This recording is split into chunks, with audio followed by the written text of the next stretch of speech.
and I work as the Executive Director of the African Child Policy Forum, often abbreviated as ACPF. We're a Pan-African institution based in Addis Ababa, working on issues of child policy and child rights. Inter-country adoption is something that we would like to put on the agenda. If you look at the global statistics, across the globe, all continents, the adoption rates are coming down. But the data from Africa is that it's increasing. And since the year 2000, other continents' adoption rates have reduced. But in Africa, it's grown by 20-fold. And that is not a small number. That is not something that we can ignore. The question is that, is it an issue? Yes, it is. Is it a problem? Yes, it's an emerging problem. Can you do something about it? Yes, we can do something about it.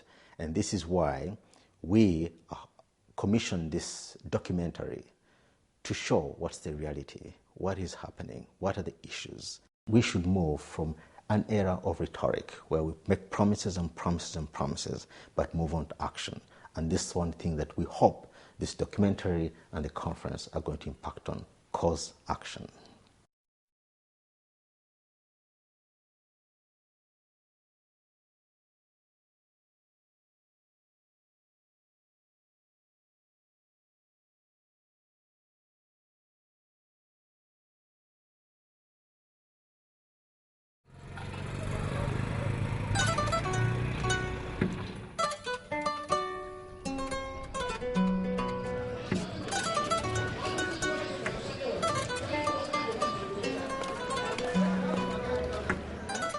On the busy streets of Nakula Bay, one of the largest slums in Kampala, survival is a challenge. In this place, poverty and disease go hand in hand. Jackie, a social worker, has brought 3-year-old Eva here to search for her mother. She doesn't have any clue where she can be. She's also been asking around since I was here if anyone had seen her, where she could be, but nobody has seen her. The stakes are high.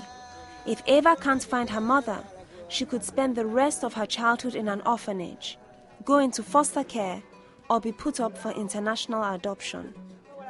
Eva was taken to an orphanage after local officials found her and her mother in the middle of the night. They were sleeping amid the filth of the neighborhood outhouses. Now, her mother has disappeared. This is the area where they used to spend nights with Eva, the mother in Eva, and the local authorities felt this place was really unsafe. It's quite unhygienic. These are pit latrines. The local authorities felt Eva was exhausted. Her feet were all swollen, and she was tired from walking. So in the night, they used to spend nights here.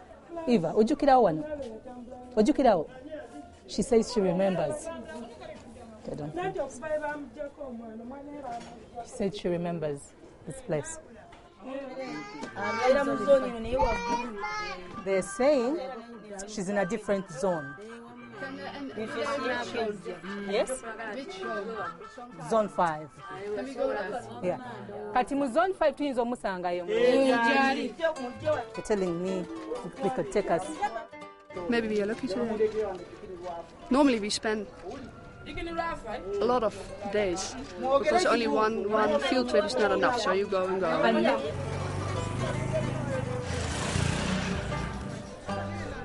So abana bali bameka bali.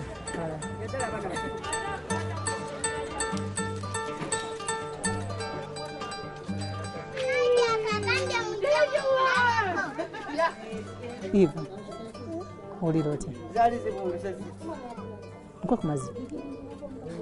she wants some water.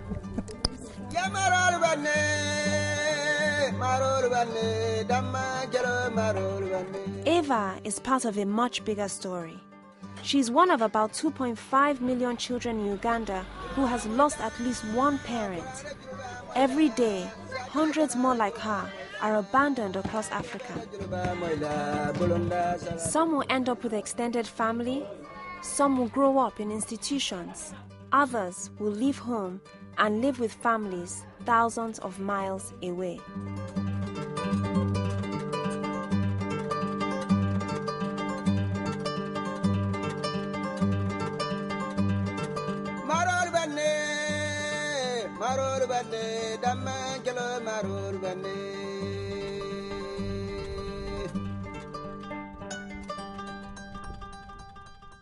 Zach, you gonna go first? Oh yeah. Mom, give me your hand. So, but this one is broken because of Jesus. Okay, amen. Okay. In 2008, Zach and Philip arrived in Minnesota. They were brought here by the Hardings, one of the early American families to adopt children from Uganda. There were children who didn't have a home all over the globe. And we have a home. And we have resources. And some of our older kids were moving out, and the bedrooms were opening up. And I thought, why not us? The Hardings are one of thousands of Christian families who have adopted children from Africa. In churches across America, parents are told about an orphan crisis, and adoption is promoted as a solution. Churchgoers watch videos like this one, produced by the Christian World Adoption Agency. I love that in our faith, adoption is part of the story, that baby Moses was adopted, and there was Samuel in the Bible that was adopted, and baby Jesus. Joseph was not his birth father. He was the dad that raised him. But you think of Jesus as being kind of an adopted child. Not even been to your class yet. It is, in my view, it's better that Ugandan orphans stay in Uganda as much as possible. But perhaps by us bringing 2 boys home or other people bringing Ugandan children back internationally, we can raise awareness to say there is a need. The Hardings don't know how Zach and Philip ended up in an orphanage. What they do know is that someone wanted their boys to survive. There's always a tragedy at the beginning of a story that makes adoption a necessary step. A lot of babies that are left or abandoned are truly left to die, and they're thrown away in garbage heaps or they're hidden in sugarcane fields. Our boys were both left in 2 separate but very conspicuous places where they would absolutely be found. He came to the corner where the carton was, and who should he see but Willie? Before leaving Uganda, the Hardings say they read police reports confirming the boys were abandoned. The orphanage looked for Zach and Philip's birth parents. They didn't find them. Mom did it when But the story of an abandoned child in Africa is complicated.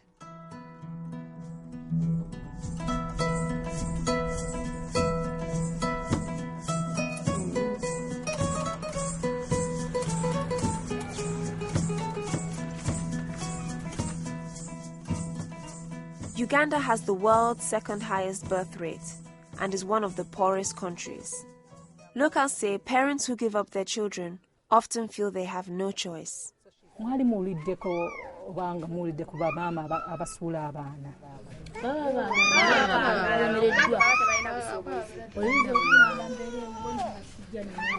She's saying that many of those mothers love their children, but they don't get any assistance caring for those children. So many of them abandon the children out of despair. They don't know what to do with the children. Many of these mothers within the community are quite poor themselves. Adoption is a foreign concept in Uganda. There is no word for it in the local language. And these mothers say they don't fully understand what it means. Kati wali owuliddeko ku bano abagamba nti abaana kati omwana ng'ono abazungu bamutwala.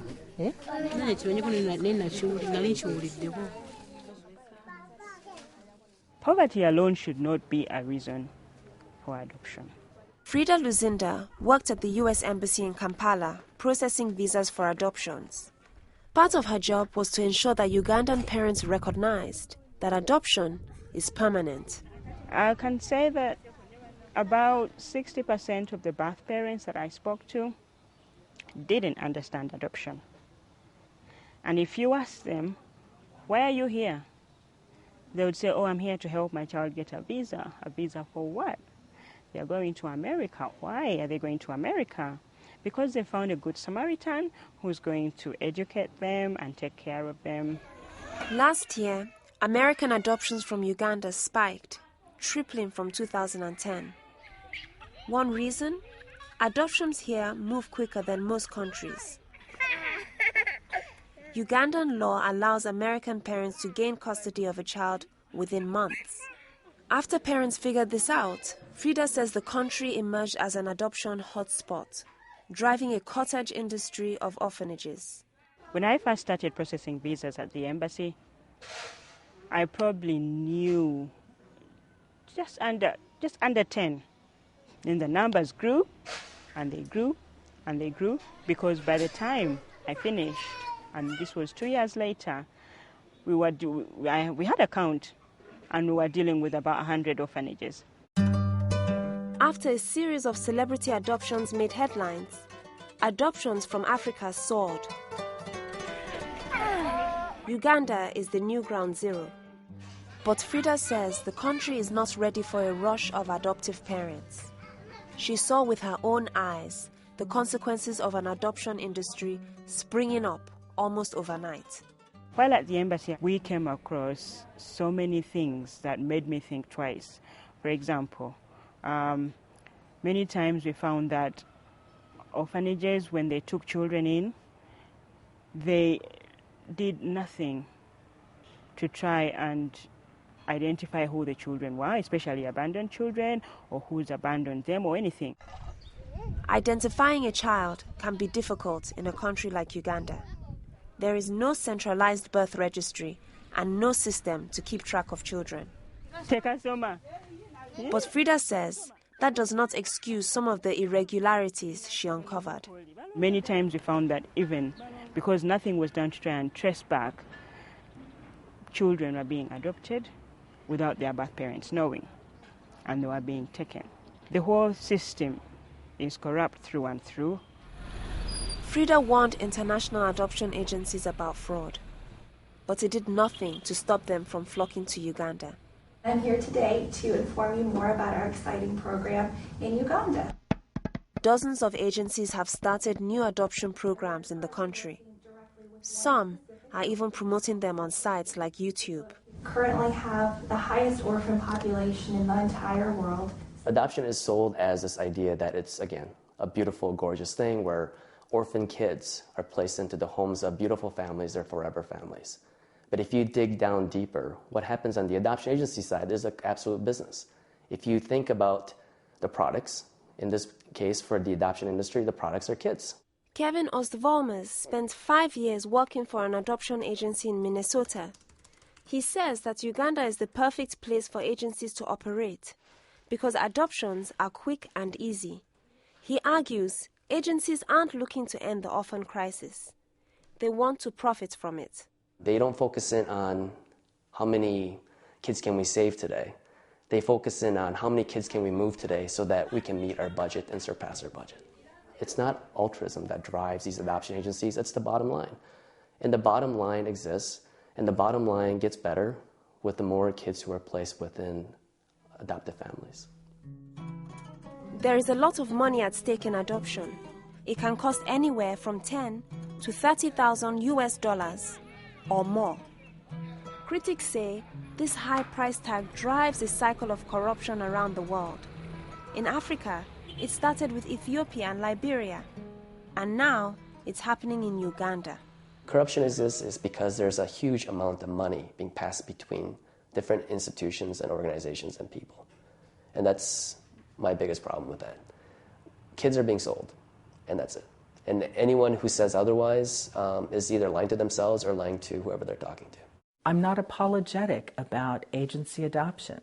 I am very apologetic for unethical adoption. Holt International is one of the oldest adoption agencies in the United States. The agency says it works to uphold high standards.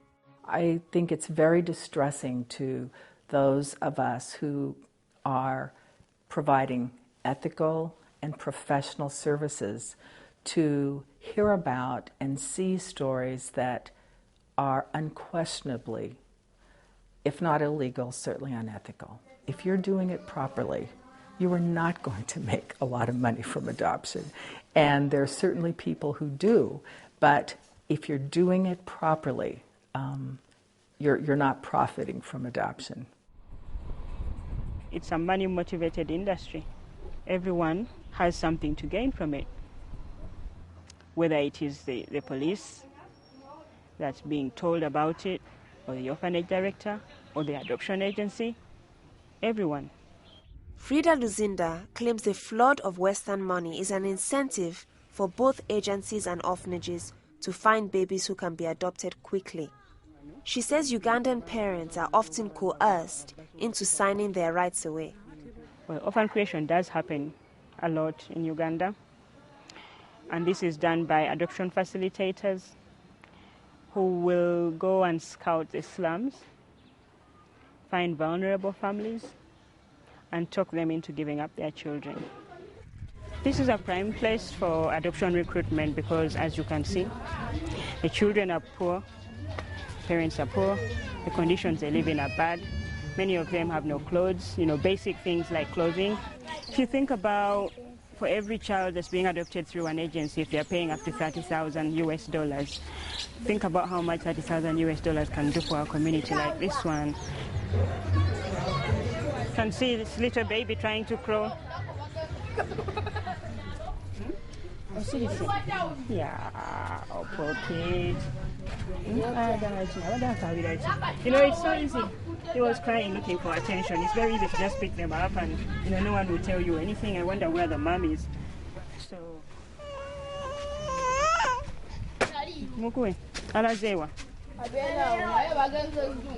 Yeah, the parents are not here. He lives in that little shack over there.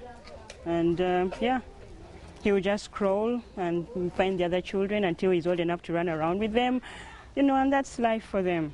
Of course, it's not appealing, it's not good, but, these are the kind of appeals that people have got to see and understand.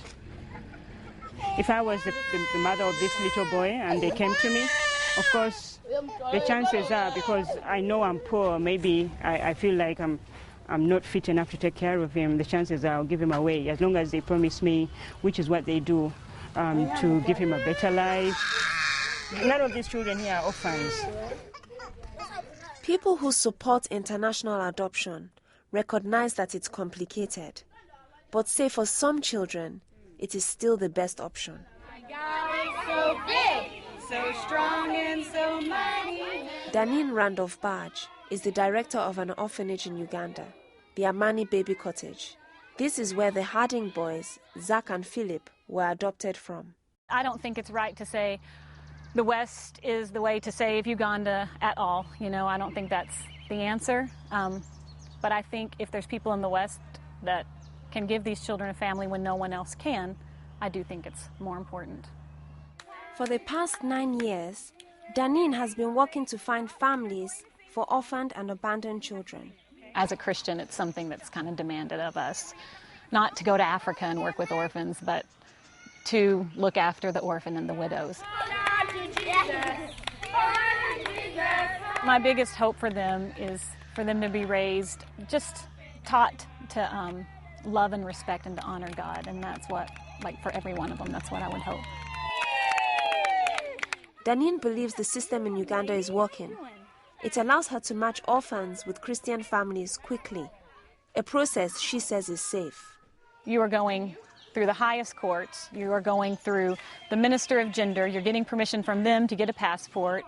I wouldn't say it's so bad for the children because, and I'm sure maybe some have slipped through here and there, but I can't say that for sure, but maybe they have. But there are so many steps along the way that in the end protects the children.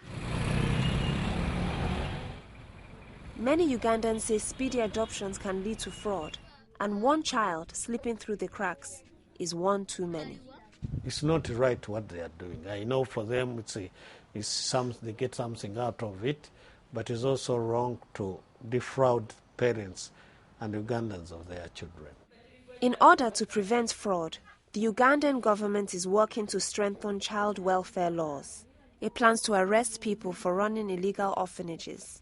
There is political will for this to change. Very few of our political leaders want our children to go out, especially under these circumstances.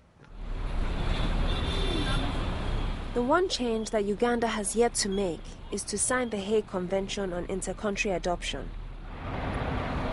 The U.S. State Department believes it's a key component to ensuring adoptions are safe. There are certain standards, there are certain procedures, and there are practices that have to be followed. We have not had any problems with Hague adoptions. They tend to be sort of the standard that we want everyone to ascribe to. One of the U.S. government's immediate goals is to encourage African countries to sign on to the Hague Convention and create a government office that oversees adoptions. I think that in combating corruption, we need to take a clear-eyed view at what's going on in a country. And I think that often lax rules or imperfect behavior lead people to cut corners. And we need to do our part. We need to talk to government officials. We need to persuade them that there is a right way to do it. Ugandan officials say the best way to protect children is to make international adoption the last resort and keep children at home. We still think that many of the children that are going out can actually be reunited with their families. That is the biggest thing. That is the biggest thing that ever happens to a child. If the child remains with their family, they are able to grow up with them. Kaya Nafasi is one of the only orphanages in Uganda whose mission is reunifying children with their families. Social workers here support parents until they can take their children home. Abdul Mutebe is at Kaya Nafasi visiting his son. He brought the newborn here just days after the mother died. Abdul says he felt overwhelmed and couldn't look after a baby on his own. Amanya Abdul Shakur sinzira no mulimo gwenkola sikwe guli yangu guli permanent twali tukolera ku street batugoba bakale mulimo gwenkola ntambuza just Mississippi. Kiki ddala kyeweetaaga okulaba nti osobola okubeerawo n'okulabirira omwana wo? Kale nga mbadde nfunye obuyambi. Jjukira bw'oba olina omuddala nga osobola oteeka osobola kulisa omwana wo nawo ng'ate bw'oyizaawo ng'ofuna n'entandiko esobola okufuna ssente n'omusomesa. We wanted to know if Abdul would ever consider international adoption for his son. Kyomba nkyagala ne mba njagala oba bamututte ekiseera mbeere mulabako ne baba nga azze mu Uganda ne mulabako ne mmanya nti kirituuse ekiseera ne mulabirako ddala nga si byagamba atajja kutuuka ekiseera abulireyo nga sizzeemu kumulaba.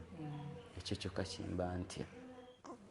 Many Ugandans believe it's best that orphan children stay connected to their families and their roots. Little Eva has been living at Kaya Nafasi for 3 months. Social workers still haven't found her mother. Reuniting families is sometimes out of reach.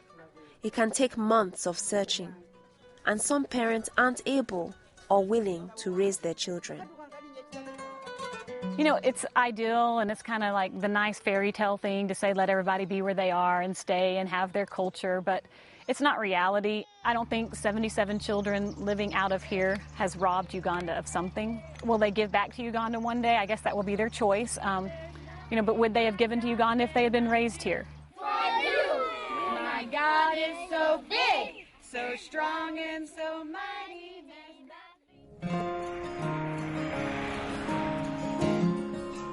The Harding boys, who grew up in rural Minnesota, may have gained new opportunities in the West. Okay, you get a marshmallow. That one. But even at their young age, they recognize they have lost something. It was just this past fall that our apple tree was starting to turn from little baby green apples into red apples. And one of the children said to me, "When I grow up, I'm going to be white." I said, no, you're not. You're going to be a big, beautiful brown man. And no, like those apples. The little apple is green, the big apple is red. And in his life, all the big people in his life were white. So I think he naturally thought, I'm going to get tall and I'm going to get white. You never get this messy. We'd love to go back and show him his birth country and perhaps find out whatever we can to fill in any gaps for him. And I love knowing who my grandparents were and who their grandparents were, and I realized my boys are never going to have that.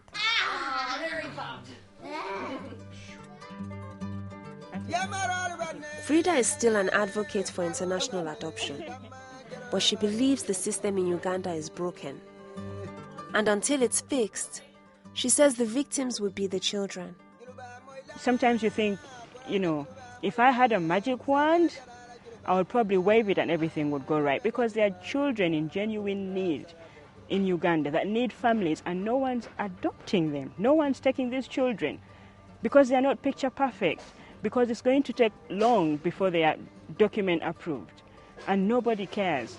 And somehow everybody is getting swept into the other side of the market because you just get things done quickly and you can afford to pay for it. So that's what everyone's doing, and that's wrong.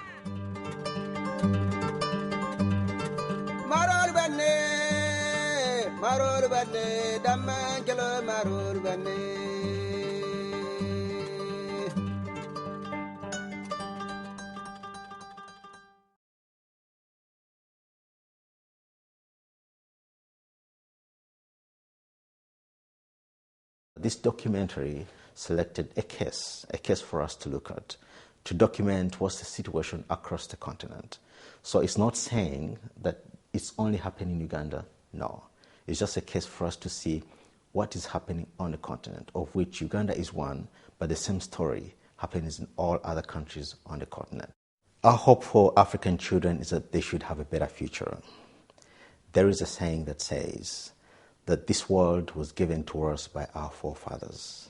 But the question is, what kind of a world are we giving our children? And that's what we mean, that we should work towards giving our children a better future. And this we need to do by having commitments, by investing, but also making sure that we all do everything in the best interest of the child. Whatever action we take, whatever step we take, we ask ourselves, is it all being done in the best interest of the child? There is adoption, yes, but there are also alternatives to it. Have we explored those alternatives? If adoption is the best thing, is it in the best interest of the child? Those are questions that we should all get together, debate, discuss, and map up the way forward.